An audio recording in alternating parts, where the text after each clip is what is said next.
Welcome to the Boyce Turner Employment Pod. So my name is Helen Goss and I'm a partner in the employment team with Boyce Turner.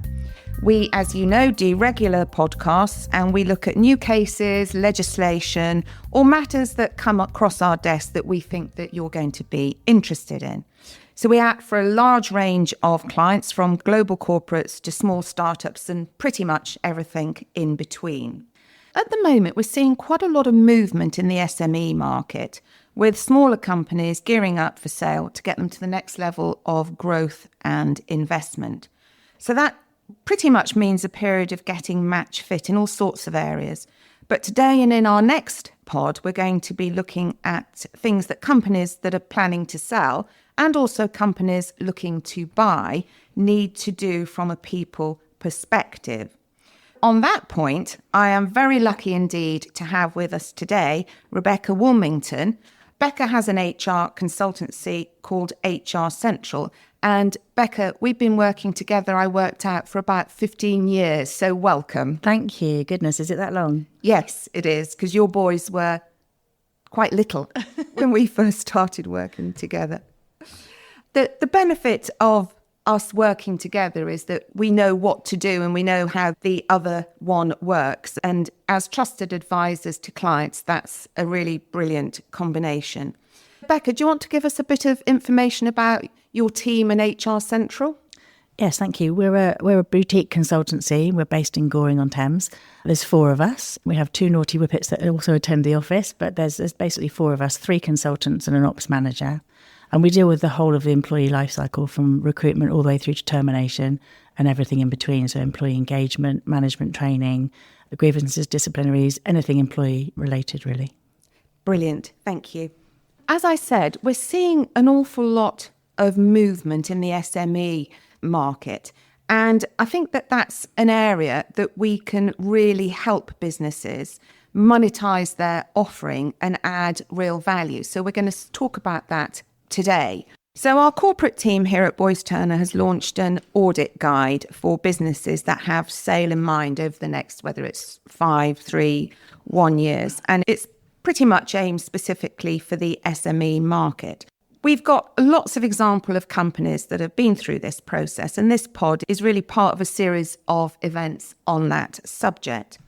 We've actually got a great case study of an actual company gearing up for sale. Chris Dobson from the corporate team will be speaking on a pod as part of this series. Do keep an eye open for that podcast. He's going to be talking to the CEO of a company that sold very, very well. And it's also one that Rebecca and I also worked on.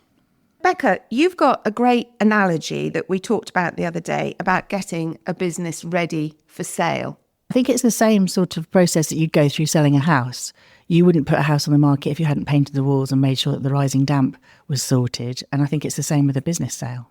Yes, I don't know if you ever watch A Place in the Sun, which I do on a frequent basis, but people are always putting in what they call cheeky offers, aren't they? Because they think that they need to do bits of work to make it habitable for them. So they're always reducing the price. And I suspect that that's exactly the same when people are looking to buy a company. Yes, I think it is. I think if you can't get your house in order, to coin that pun, before you sell a business, you're asking for somebody to talk you down and reduce the sale price. Yeah, no, absolutely. So it's about, I suppose, de-risking the business, isn't it? And as always, some of these things are quite easy to do and others more difficult. Becca, I think we're going to be looking at 4 main areas today. And as I said, we're going to be doing another pod covering other areas, which we'll let you know about at the end of this pod. We're going to be looking at the organisation of the business and key personnel, which I think is a really big thing. And it's the starting point of getting your house ready. Employee contracts and compliance. Then we're going to look at compensation, benefits, and then HR data and systems. And in fact, the case study that we have that is also going to be on our website is called Dull Admin Makes You Millions.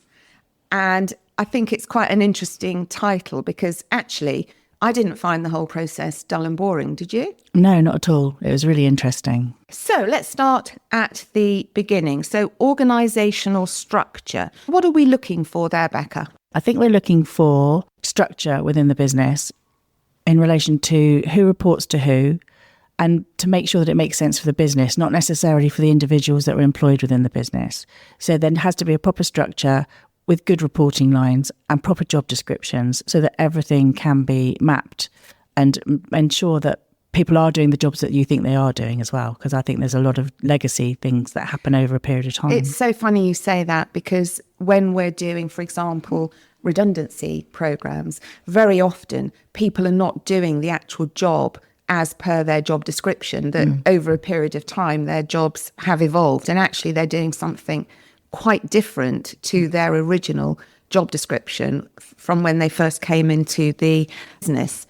Presumably it's just about creating efficiencies and clarity as to who should be reporting to who. Yes, and I think these things should take place as part of the appraisal process on an annual basis anyway. But as you and I know, sometimes those appraisal processes don't take place. No. So I think it's around having a good review of looking at the skills matrix within the business, as well as looking at the job structures and the reporting lines. Yeah. But of course, that brings us on to the issue of key people.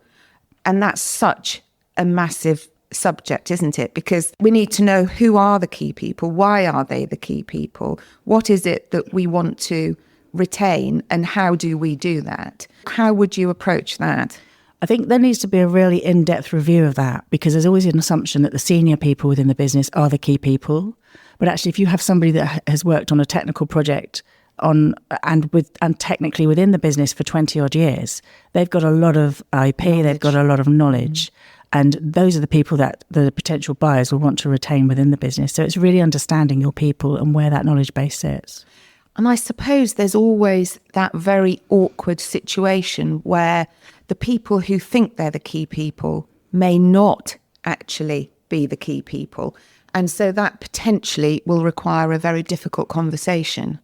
Yes, I think the difficult conversation piece is always tricky, especially with a potential seller who has maybe emotionally left the building a little bit because they think they're going to get a sizable chunk of money for their business. And it's up to us as their professional advisors to get them to take those responsibilities of having those conversations quite seriously, because it may be that you have to exit some people and reorganise the company so that it is fit for purpose and it is fit for sale, because somebody coming into the business might not want to have 4 accountants, for example, when 2 would do. So I think there is a lot of discussion to be had, and we can help with those difficult discussions as we have in the past. Yes, well, of course, we've had situations where actually it's some of the original founders or senior people who perhaps are not now the right fit for the business. And we've had to have difficult conversations with them about their potential exit. Yes, and those are the really tricky situations.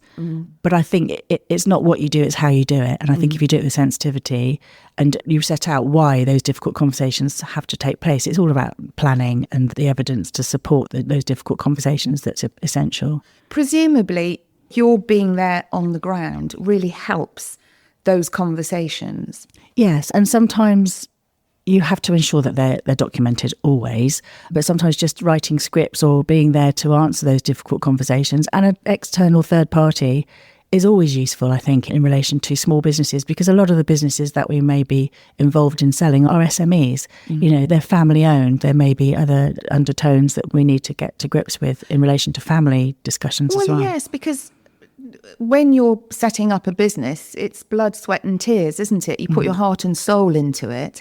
And it can then be fairly devastating to be told that perhaps you're not the right person to be taking the business to the next level. Yes, absolutely. And I think especially in family-run businesses where you might have employed Uncle Joe for a bit, but actually he stayed for 20 years, he may not have the right skill set to take the business forward. So it's identifying those tricky areas and hand-holding to a certain extent through those difficult conversations. Exactly. So once we've identified who those key personnel are, or those critical people, it's about making sure that we take them with us on this journey, which can be a bit tumultuous, can't it? It can, but I think, again, if you plan and you're involved and you're sensitive around those conversations, it's possible, as we've seen in real life, it is possible. What are the things that leaders need to do once they've established who those key personnel are? I think they need to write down a skills matrix and identify where those skills are, because transparency when you're selling a business is key. I think job descriptions need to be defined. I think gaps need to be filled. If there is recruitment to take place, then that needs to happen. Yeah. And people need to be exited from the business safely and ahead of time, so that you don't have those potential tribunal issues hanging over you. So there's a lot in the preparation, but I think it's starting early and ensuring that the business is match fit for sale ahead of time. So maybe a year, 18 months previously, but actually all you're really doing is making sure your business is running efficiently anyway. So why wouldn't you do that? So even if there isn't a sale, you should really be doing these things to make sure that your business is running properly. I think so, yes. What about keeping people engaged? Because however secret you want to be about the fact that there's either about to be a sale or you're planning a sale, these things nearly always get out. How do you ensure that those critical people stick with you? I think there has to be trust within a business. The minute the trust is gone, you can't get that back. I think transparent conversations, carefully scripted, so you're not giving too much information away, but that people are aware that there is potential change afoot, is always the best policy. In this particular case study, when we worked with the managing director, we did employee engagement surveys very regularly. So once we delivered the message around what the change potentially might be, and it was only a might, there wasn't a guarantee the business would sell, we then engaged in surveys with the staff to understand how they felt. And then we would have regular meetings, so maybe every couple of months, just to update them. It doesn't have to be a long, drawn-out process, just a sort of 20-minute lunch and learn or a quick catch-up in the morning. But I think keeping that communication channel open is absolutely essential. Yeah. And in fact, we are going to be talking a lot more about communication in our next pod. Now then, I just needed to talk about succession planning, because as a lawyer, we talk about succession planning quite a lot. And I know that it's essentially leadership continuity. But can you talk to us about what it means on the ground and how that affects the actual business in terms of that planning? It's not always leadership. I think it starts at the beginning, at the bottom. So you could have it, for example, in an accountancy department, you could have accounts assistants that are partaking in qualifications to become accountants. You've got the accountants, and then you might have finance director. So it's around ensuring that the skills that you need within the business are there in whichever format they need to be, but also that you're encouraging people to stay and to develop. And I think if you have that mentality, it's easy for people to buy into staying within a business because they can see their career is being nurtured. I think it's across the board. It's not just leadership. And those conversations have to take place. They're a two-way conversation. You have to ask the employee what it is that they want, because they might not be career focused. They might just be happy coming in, doing their job and going home. So it's about understanding your team, understanding your people, and being able to satisfy their needs to retain them within the business. Yes. Sometimes businesses who've got investors involved, do you find that sometimes those investors have a view about who they think is the right person or succession planning? They do. Seems to be a little more cynical than maybe most, but it's they've got a valid point, and they're looking at it from a different perspective. They're looking at it from a financial viability perspective. So I think it is viable, but I think you have to consider everything. It's not just one person's opinion.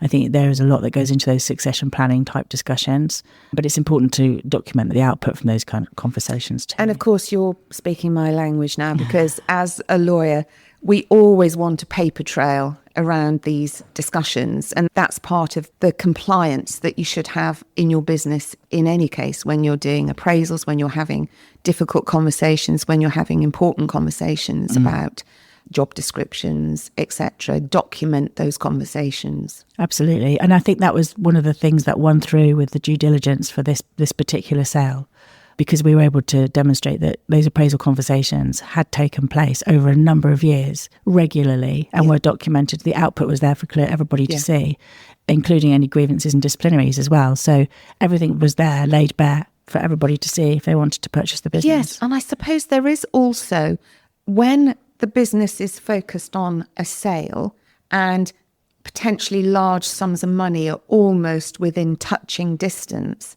founders who've been very kind and magnanimous and turned a blind eye to certain behaviours become a bit more focused and presumably slightly harder hearted. Yes, and I think that's why it's so essential to start 18 months out. Yeah. Because if you start changing the culture of the business a month before your sale, all you're doing is disrupting the peace and quiet of well-functioning business. Yeah. No, that's a good point. Yeah, absolutely. Now then, this is the bit that probably in our case studies is referred to as being the slightly boring admin-y bit, but looking at employee contracts and compliance. But so often when a tiny little startup that then grows, which is obviously the dream for every startup, the founders who will be directors and shareholders, but also working in the business, don't have employment contracts or service agreements. No, they don't. And if they do, more often than not, they've been downloaded from some the website. internet. Yes, and they're not fit for purpose anyway. And you have to look at the IP, you have to look at the confidentiality aspects. It becomes a real problem. And I think, again, looking at that ahead of time and getting those issues resolved and getting the right paperwork in place and signed is absolutely essential. Yeah.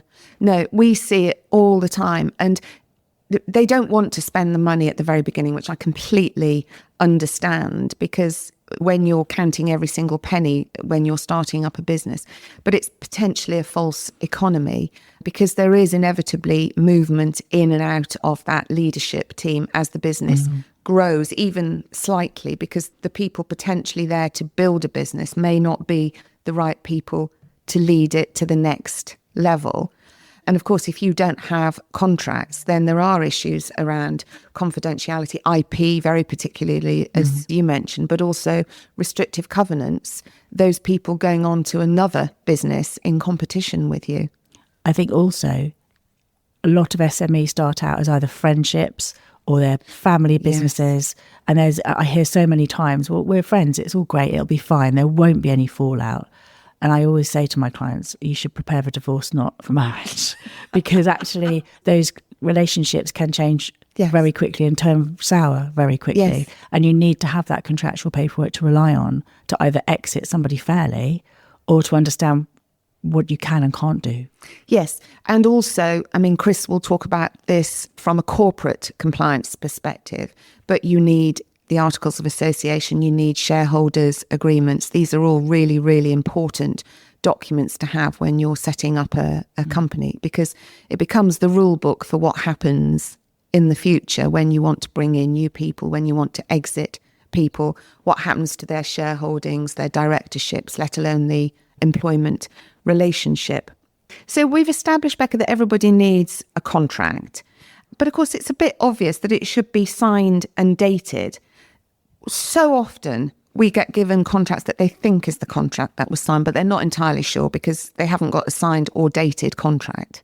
Yes, that happens a lot. It does. And I think our clients are encouraged and also bullied sometimes into making sure that those contracts are signed and dated and stored in an appropriate fashion. Because you could have a signed contract somewhere in your office. Where are you going to find it? You know, these things, once they think they've been completed, they just put them to one side. Yeah. Whereas actually they're a living, breathing document. You have to keep it somewhere where you can refer to it. And that's why we always urge our clients to put it into an HR information system so that both parties, the employee and the employer, have access to that information. And obviously that really helps with the due diligence process moving forward. Oh, being able to put your fingers on a document when somebody asks for it is absolutely invaluable. And again, in the case study that will be on the website that will accompany this pod, the CEO mentions that so often that he's there at midnight trying to find various fire certificates or contracts, etc. And that he'd wish that they had started this process earlier to try and get things organised. Now then, let's just touch briefly on the issue of employment status. Not to talk about the legal implications, because that would be a sort of an all-day face-to-face conference. But does everybody have the right type of contract? That's such a big issue, isn't it? Particularly now with the Employment Rights Act coming up and the 0 hours contracts or the self-employed status going out of fashion slightly? Yes, I think it's really key, because I think a lot of SMEs buy in talent. Yes. They might not need a particular skill on a full-time permanent basis. They bring in this talent and then they find actually that person's landed and expanded and stayed, and they're really doing full-time just for them, which causes all sorts of issues, as we've known over various cases. There's IR35, but then there is also status. Are they really either employees or workers? Yes, and that needs to be put under a microscope really early on, because if you need to change those people into permanent employees, that needs to be thought about, it needs to be budgeted for, there need to be proper discussions, and that it almost links back to the very first point that we made around the structure of the business. But it's really important to note that those people may be flies in the ointment later on. Well, we had a case, I don't know if you remember it, Rebecca, where one of the director level people had come in as a consultant, so on a self-employed basis, but had been heavily involved in the sale process because of her particular skill set.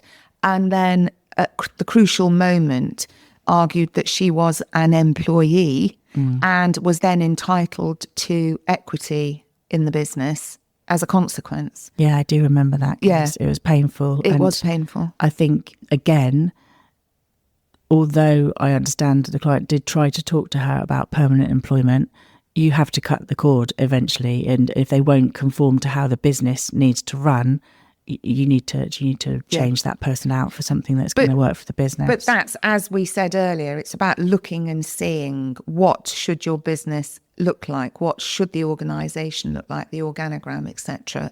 It goes without saying we need to look at visa and work permit compliance, and also make sure that your handbook and policies are up to date. Now, that might be a bit boring, possibly. We don't find it boring, but some people might. But it is an essential for sure. Now, let's just talk about compensation and benchmarking compensation. So that's something I know that you do, Becca, isn't it? It's a sort of key exercise for businesses. It is. I think if you're not paying the right amount of money to somebody in their salary, then they're going to look for something else. They're going to know what their market rate is. So it is essential to benchmark salaries. We do it on an annual basis for a lot of our clients, just before pay review time. Yeah, I think that from the legal perspective as well, consistency within certain bands or grades is really important, because otherwise you've got that risk of potential equal pay or discrimination if you're not paying on a consistent basis. And of course, the problem comes where one of the founders knows someone and they've worked with them before and they're a really great sort of a person, and let's bring them in, but they're going to pay them a bit extra because it's such a good catch. And then you find that that might, for example, be a male who's paid significantly more than someone who's female on the same grade. And then we've got a potential equal pay issue. So that consistency and fitting within salary bands, etc., is really important. It is, and it does link back to that very first point that we made around job descriptions. So you have to have those job descriptions really succinct and accurate so that you can benchmark appropriately. Yeah, exactly. Now, what about equity? So shareholding schemes, stock options to reward employees with LTIPs, STIPs. How do you find the structure around that? Because my experience is often that they've planned to do it, but they haven't quite got the paperwork in place, or they've got some sort of paperwork, but it's never actually been ratified by the board. And so there's a massive amount of, well, there's not much clarity around it. I think that is a key point, because you need to retain your best people, because in a lot of businesses, that's what you're selling. You're selling the intellectual property, but you're also selling the people element, because the people are the business. So I think to keep the employees happy, there needs to be that review, and make sure that you have all your ducks in a row, make sure the paperwork is recorded. And if it's not, get it done pretty damn quick. Yes, exactly.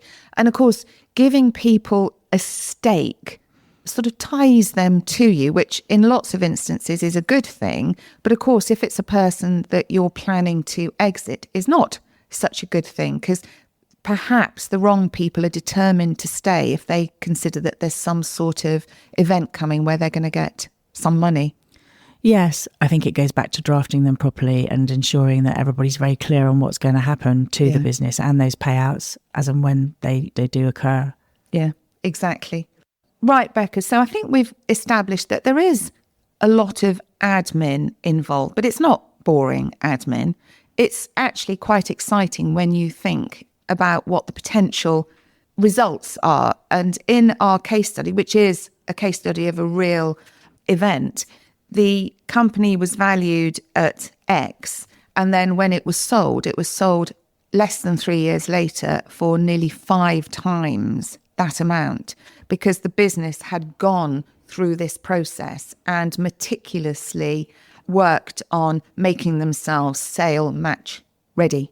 Yes, and I think a lot of small, medium business owners don't want to do it. They don't know how to do it. They don't know what they don't know, which is why we are in business, isn't it? To be outsourced and to ensure that those things are completed in a compliant way. Yes, and a lot of the time people can do some of it themselves, but I think sometimes they need somebody, whether that's HR or the lawyers, to hold the mirror up to them and show them areas that perhaps they're not looking at because they're just blind to those particular areas in the way that we've talked about.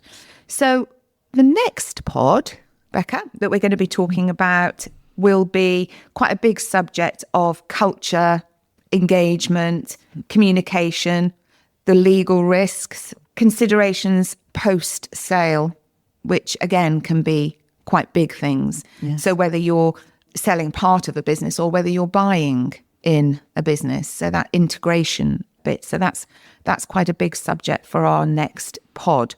Thank you, Becca, so much for your time. And as I say, we love working with you and your team because I feel that we do some really interesting work. And of course, we do have a little bit of fun along the way, don't we? We do. Thank you for having me, Helen. Please do look out for our next pod, which will be in a few weeks. But also look out for the pod with Chris Dobson from our corporate team and CEO Rich Paulin. Do also look out for our case study, which will be on our website. So thank you again, Becca.